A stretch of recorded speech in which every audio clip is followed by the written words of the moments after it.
Good morning বন্ধুরা, আজকে আবারও একটা নতুন দিন শুরু করছি তোমাদেরকে সঙ্গে নিয়ে। তো আশা করছি সবাই খুব ভালো রয়েছো আর আমরাও বেশ ভালো রয়েছি। আর আজকে হচ্ছে মঙ্গলবার আর এখন বাজে সকাল 8:30। তো এখন থেকে আজকের ভিডিওটা স্টার্ট করছি। আশা করব অন্যান্য দিনের মতো আজকের ব্লগটিও তোমাদের ভালো লাগবে। সকাল সকাল আমাদের ব্রেকফাস্টে ছিল ব্রেড, যেটা কিনা অল্প একটুখানি ঘি ব্রাশ করে ভেজে নিয়েছিলাম, আর তার সাথে ছিল চা। তো এটা দিয়ে আজকে ব্রেকফাস্ট করব, কারণ কিছু সেরকম বানাতে পারলাম না, আর রান্না করতে না সত্যি বলতে ইচ্ছে করছিল না এখন, ওর জন্যই আর কি। তো আজকে সৃজনকে স্কুলে পাঠাইনি, আর ওর বাবা আর কি যাবে। সৃজনের একটু কাশি হচ্ছে, তার জন্য ওকে স্কুলে পাঠাইনি, তাই এখনও পর্যন্ত ওকে ঘুম থেকেও তুলিনি বলতে পারো। তো এর জন্য আমরা দুজনে এখন খাবো, আর তারপরে ওর বাবার কি একটু দেরি করে আজকে অফিসে যাবে, ওর একটা কাজ রয়েছে কোথায়, তার জন্যই আর কি। একটু বেলার দিক করে এই যে সৃজনকে আমি পড়া দিয়ে এসে এ ঘরে ভাবলাম বিছানাটা একটু ঝেড়ে নিই। ও দেখো ব্যাট নিয়ে চলে এসেছে। আসলে বাচ্চা মানুষ তো, ওর কাছে না বসে থাকলে না ওর পড়তে ভালো লাগে না, এটা হচ্ছে ব্যাপার। তো তার জন্য ব্যাট নিয়ে এখন এখানে খেলতে চলে এসেছে। তো যাই হোক, ও একটুখানি খেলাধুলা করুক, আর আমি বিছানাটাও একটু গুছিয়ে নিই, তারপরেই ওকে পড়তে বসাবো। আর জানো তো, রান্নাঘরে কাজ করলাম, তারপরে নিজে স্নান সেরে নিয়েছি। এই সমস্ত করতে করতে ঘরের বাড়তি কাজ সেরকম হয়ইনি কিছু। এই যেমন বিছানা ঝাড়া, ঘরটা একবার সকালে ঝাড়ু দিয়েছিলাম, আবারও দিতে হবে। ঘর মোছাটাও আজকে হয়নি এখনও, তো এই আর কি, এগুলো বাকি রয়েছে। আর আমার না এই ব্যাট নিয়ে খেললে প্রচণ্ড ভয় লাগে। আমার ড্রেসিং টেবিলটা আর কি ভেঙেই দিয়েছে ব্যাট নিয়ে খেলতে খেলতে। আর শীতকালে তো বাড়তি কাজের কোনো অভাব নেই, প্রচুর বাড়তি কাজ। তো এই যে এখন আমি ব্ল্যাঙ্কেটগুলোকে একটু ভাঁজ করে রেখে দিচ্ছি, আর এখনও না সেরকম একটা ঠান্ডা পড়েনি, তার জন্য মোটা ব্ল্যাঙ্কেটগুলো বের করতেই হয়নি, এই পাতলা ব্ল্যাঙ্কেটগুলোতেই কাজ চলে যাচ্ছে। তবে এগুলো না ভীষণ আরাম জানো তো, আর প্রচুর গরমও আছে গো। মানে এগুলো অ্যাকচুয়ালি এসি ব্ল্যাঙ্কেট, তো এরকম কিন্তু কম ঠান্ডাতেও বেশ কাজে আসছে দেখছি। আমার তো প্রচুর ঠান্ডা লাগে, এরকমই আমি একটুখানি শীতকাতরে মানুষ, তার জন্যই। কিন্তু আমাদের সৃজনবাবুকে প্রচুর গরম লাগে, যে ছোটাছুটি করতে থাকে তো সারাক্ষণ একবার করে ফ্যানটাও চালিয়ে দিচ্ছে জানো এখন। আর সেই আমি বকাঝকা করি এক একবার, আর এরকম কিন্তু অনেক হেল্প করে আমাকে, যে বালিশ টালিশগুলো দিয়ে দিচ্ছে, আর সাথে কিন্তু আমার সাথে কাজ করতেও ভীষণভাবে পছন্দ করে। তো আর কি পড়াশুনো করছিল, সেই একটা পেন রয়ে গেছিলো খাটের মধ্যে, সেটাকে বলছে দেখো আমি কি সুন্দর ক্রিকেট খেলতে শিখেছি, এম করে আমি সেখানে ছুড়ে দেবো। এই আর কি, মা ছেলে সারাদিন ধরে এইভাবেই কাটাই বলতে পারো। তো যাই হোক, বিছানাটা পরিষ্কার হয়েই গেছে, আর এরপরে বালিশ টালিশগুলো একদম গুছিয়ে একেবারে রেখে দেব। আজকে তো আর রোদ্দুরে দেওয়া হবে না, একেবারে দেখবো কালকে বা পরশু দিনে তখন যদি দেওয়া যায়। আর সেই একদম কম কম রোদ আসে আমার এই বেলকানিতে। তো যাই হোক, আজকের ভিডিওটা কিন্তু দুদিনের পাঞ্চ করে রয়েছে। আজকের ভিডিও রয়েছে মঙ্গলবারের সকালের ভিডিওটুকুনি, আর তারপরে আবারও তোমাদের সাথে বুধবারের ভিডিওটা আমি শেয়ার করব এরই সাথে। আর বুধবারে খুব সুন্দর একটা ভিডিও রয়েছে, সাথে আমার জীবনের অনেক বড় একটা স্বপ্ন পূরণের গল্প। তো যাই হোক, দেখতে থাকো ভিডিওটা কন্টিনিউ, তাহলে তোমাদের বেশ ভালো লাগবে। আর কি জানো তো, জীবনের লক্ষ্য থাকা খুবই দরকার। লক্ষ্যবিহীন জীবন কিন্তু কোনো কিছুই পূরণ করতে পারে না, তাই এম রেখে জীবনে এগিয়ে যেতে হবে, যেটা কিনা আমি একদমই পারতাম না। তবে সময়ের সাথে সাথে, বয়সের সাথে সাথে মানুষকে সব কিছু শিখতে হয় বলতে পারো, তাই আমিও শিখে গেছি বয়সের সাথে সাথে। আজকের কাজগুলো করতে এতটাই আনন্দ লাগছিল, যে মনে হচ্ছিল জীবনে একটা অনেক বড় বোঝা হয়তো নামতে চলেছে। আজ আমি যেই জিনিসটা সাফার করছি, সেটা যেন আমার ছেলেকে সাফার না করতে হয়, তার জন্যই এত বড় একটা কাজে নামা আর কি।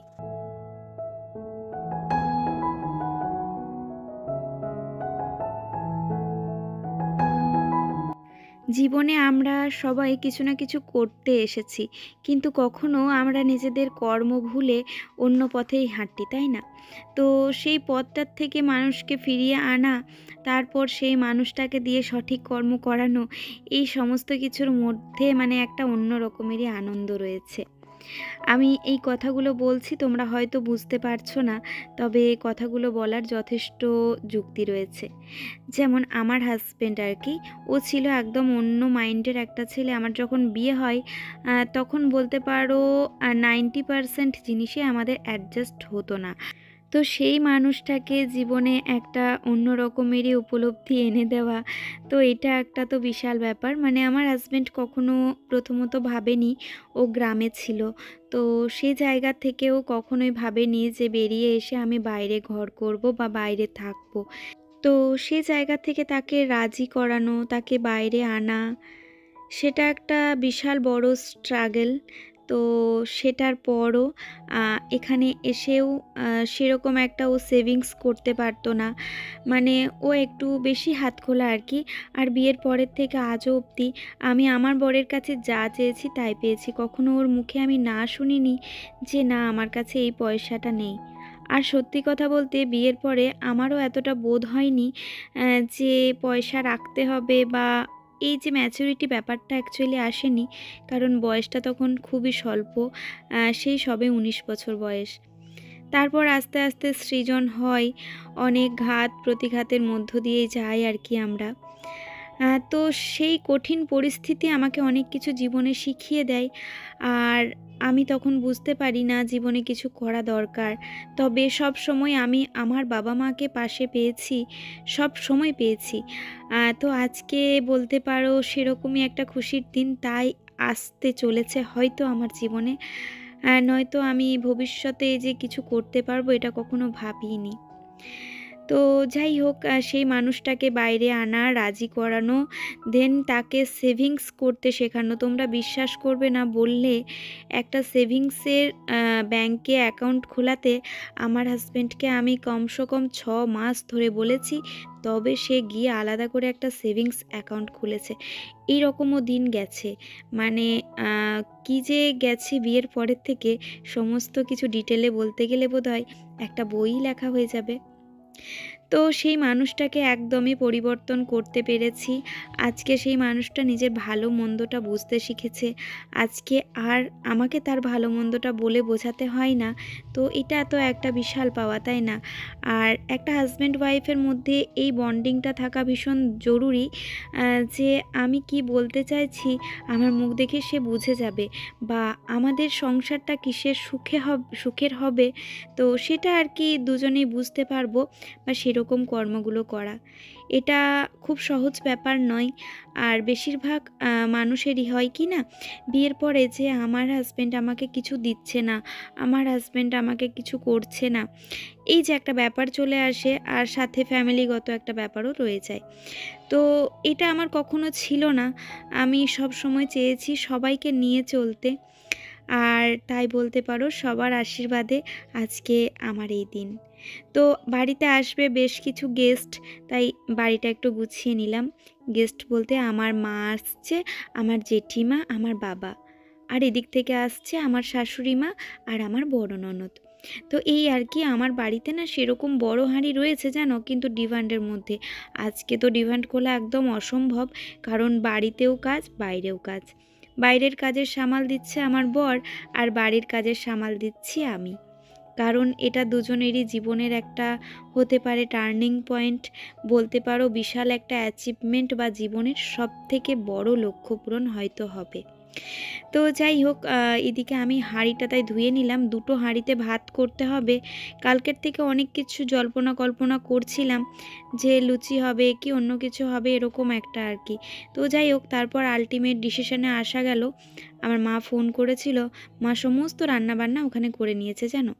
তা ভাতটাই শুধুমাত্র এখানে এসে করবে, আর পায়েস। আর পায়েসের জন্য এই যে আমুল গোল্ডেরই ছোট যে প্যাকেটটা হয়, সেটা আমি ২টো এখানে দিয়ে দিয়েছি। এটা না অনেক দিন পর্যন্ত ডেট রয়েছে, আর সাথে এই দুধটা না খুব মোটা। এটা কিন্তু আমুল গোল্ড নয়, আমুল তাজারই। মনে হচ্ছে এটা হয়তো উইথ ফ্যাট বা এরকম কিছু একটা। তো এর জন্য আমি ২ প্যাকেট দুধটাকে এখন গরম করে রেখে দিচ্ছি, আর মা এসে ভাত বানাবে আর কি। মায়ের জন্য এখানে সমস্ত কিছুই একদম রেডি করে রেখে দিচ্ছি, যেমন হচ্ছে কাজু, কিচমিচ, পায়েসের চাল। তো একটু পায়েসও বানাবো বললো, দুধটাকেও গরম করে রেখে দিয়েছি, ঘি, এলাচ সমস্ত কিছুই। আর এই তো মা চলে এসেছে, সবাই চলে এসেছে, আমরা চলেও এসেছি। এটা হচ্ছে আমার জমি।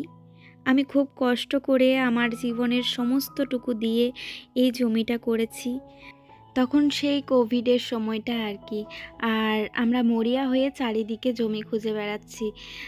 তো সেই হাতে কিছু টাকা পয়সা হয়েছিল আর কি সেই কোভিডের সময়টায়। আর এই কোভিডের সময়টা আমার জীবনে একটা বিশাল টার্নিং পয়েন্ট এনে দিয়েছিল, জানো তো। তো আজকে হবে আমার ভিত পুজো যেটা বলে, বা গৃহ আরম্ভের যে পুজোটা সেটাই আর কি। তো তার জন্য এখানে পুজোর সমস্ত ব্যবস্থা, তবে জানতাম না যে ঘাসগুলো পরিষ্কার করতে হবে। তো যাই হোক, একটুখানি জায়গা মোটামুটি পরিষ্কার করে ওই ঘরটা যেন পেতে পুজো করা যায়, তো তার জন্য সেই ব্যবস্থাটুকুনি আর কি করা হয়েছে।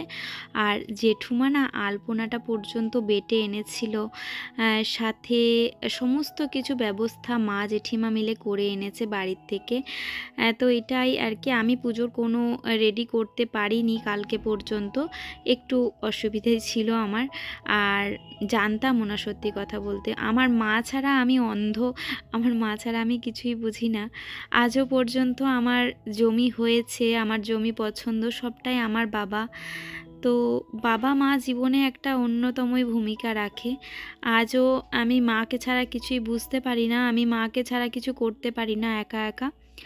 হয়তো ভবিষ্যতে শিখে যাব আস্তে আস্তে। আর মা আমাকে না সেভাবে এখনও পর্যন্ত ছাড়েনি কখনো যে ছেড়েছে এই কাজটা আমি নিজে করেছি, এটা হয়নি আর কি, তাই বলতে পারো। তো মা দেখতেই পাচ্ছ মায়ের থলিতে মা সমস্ত এনেছে, শুধুমাত্র আমরা দশকর্মার বাজারটা করে রেখেছিলাম আর ফল মিষ্টির যে বাজারটা সেটা করে রেখেছিলাম। বাকি এই যে বাসন টাসন, আমার অ্যাকচুয়ালি পুজোর না কোনো বাসনপত্র এখানে নেই, কারণ এখানে তো আমার কোনো পুজো হয় না সেরকম। আর যদিও বা কিছু রয়েছে সেগুলো ডিমান্ডের মধ্যে রয়েছে, তো আমার মায়ের কাছে আর আমার শাশুড়ি মায়ের কাছে ওইদিকে আর কি।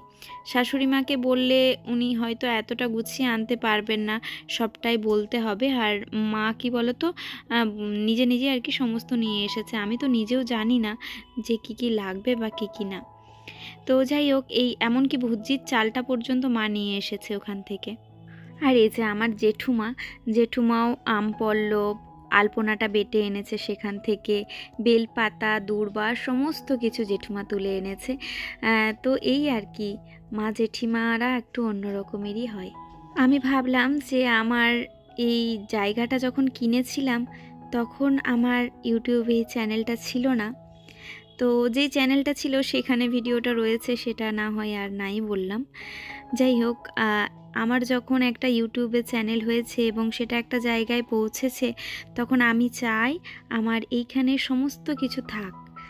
আমি যখন ঘর হয়ে তাতে প্রবেশও করে যাব না, তখনও এগুলো আমার স্মৃতি হয়ে রয়ে যাবে। বা আমার ছেলে যখন বড় হবে, তার ছেলে মেয়ে হবে, যদি তখনও ইউটিউব থেকে যায় আর আমার এই চ্যানেল থাকে সারা জীবন এরকমভাবেই, তাহলে হয়তো সেখানেও এই ভিডিও রয়ে যাবে, তারাও দেখতে পাবে, এই আর কি। তো জানো তো, মনে মনে ভাবছিলাম বাড়িতে আমার হনুমানজিকে প্রণাম করে এলাম, পুজো করে এলাম, তো আমি মনে ভাবছি যে হনুমানজি তোমাকে আমি নিয়ে যেতে পারছি না। তো আমার ওঙ্কারকেও ভাবছিলাম যে নিয়ে যেতে পারছি না। আমার বড় ননদ এসে ওঙ্কারের ফটোটা বের করে দিল, আর হনুমানজি এই যে ধ্বজা চলে এসেছে। মনে প্রাণে যা চাইবে না ভগবান ঠিক দিয়ে দেয়, আমি এটা খুব ভালোভাবে দেখেছি, জানো তো। ভগবানের কাছে না চাইতে তো সবই পাওয়া যায়, আর ভগবানকে একবার যদি মন দিয়ে ডাকা যায়, তাহলে আমার মনে হয় ভগবান সমস্তটাই বুঝে নিতে পারে মনের কথা। নতুন ইট দরকার হয় ভিত পুজোর জন্য, তাই নতুন ইটও আনা হয়েছে আজকে আর কি। একটুখানি ভিত কেটে তার মধ্যে ইট গাঁথা হবে, আর তারপরে শুরু হবে আমার বাড়ি বানানোর কাজ। একটু একটু করে আমি তোমাদের সাথে শেয়ার করব আমার বাড়ি কেমন হচ্ছে, কতটা কি হচ্ছে কি না। খুবই মধ্যবিত্ত বাড়ির মেয়ে আমি, আর বৌমাও খুব মধ্যবিত্ত বাড়ির, তার জন্যই আমি খুব মধ্যবিত্তদের মতনই আমার বাড়িটা বানানোর চেষ্টা করব, আর তোমাদের সাথে তো সমস্তটাই শেয়ার করব।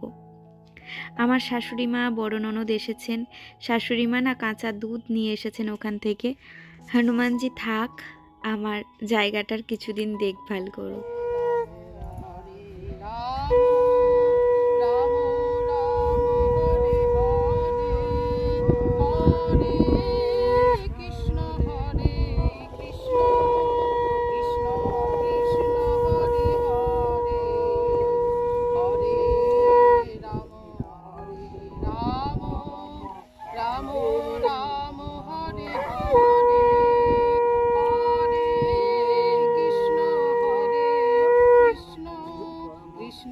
কৃষ্ণ হরে হরে হরে রাম রাম রাম হরে হরে। হ্যাঁ বলো, চলছে চলছে। হ্যাঁ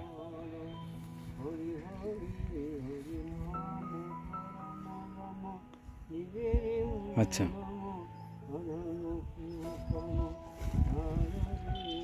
জয় গোপাল জয় জয়। আচ্ছা।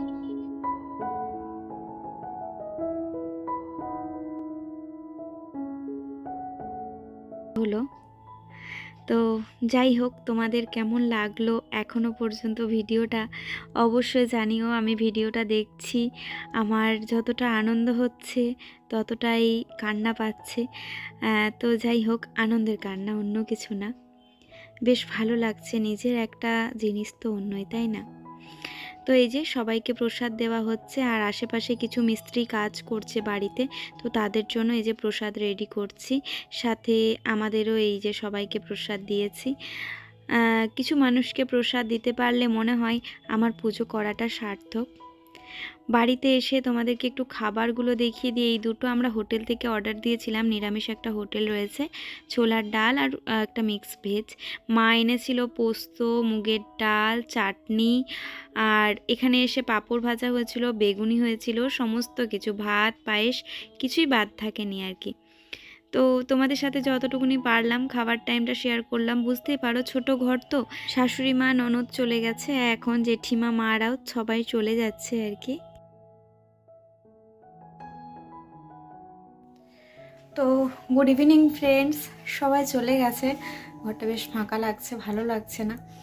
আর কি বলতো, সকাল থেকে যতটা খাটালি হওয়ার কথা ছিল ততটা হয়নি, কারণ সত্যি কথা বলতে মা তো মাই হয়, তাই না? তো হিরের থেকে জিরে সমস্ত কিছু মা আর জেঠিমা মিলে গুছিয়ে এনেছে, তার জন্য আমার খাটালি 20%ও হয়নি, এই আর কি। তো যাই হোক, এখন রাত্রের ডিনারটা বানাবো, তার প্রিপারেশনটাও মা রেডি করে দিয়ে গেছে, আটা মেখে দিয়ে গেছে, জেঠিমা বোঁদে এনেছিল, সেই বোঁদেও রয়েছে, আর সকালে যে মিক্সড ভেজ ছিল সেটাও রয়েছে। তো এই আর কি, সবে মিলে এখন একা একা আর ভালো লাগছে না, তবুও কিছু করার নেই, এইভাবেই আমাদেরকে চলতে হবে। আর সৃজনের না আজকে ছিল ওরাল এক্সাম, তো সেটা ওর কাশিও হচ্ছে, তার জন্য আর কি আজকে পাঠাইনি। তো কালকে তো যাবে, একটু পড়াশোনাও করাতে হবে ওকে, আর সামনেই তো পরীক্ষা সৃজনের, আর মাত্র 5টা দিন পরেই। তো এই 5টা দিন ওকে একটুখানি ভালো করে পড়াতে হবে। যাই হোক, চলো। 5 দিন না, 6 দিন। 6 দিন আছে, 26 তারিখ থেকে। আচ্ছা, তো আজ তো 20 তারিখ হয়ে গেল, তো 5টা দিন পরেই তো এক্সাম, তাই না? তো যাই হোক, চলো ভিডিওটা দেখতে থাকো শেষ পর্যন্ত। আশা করছি আজকে ভিডিওটা তোমাদের ভালো লেগেছে, আর যতটুকুনি দেখাবো সেটাও ভালো লাগবে।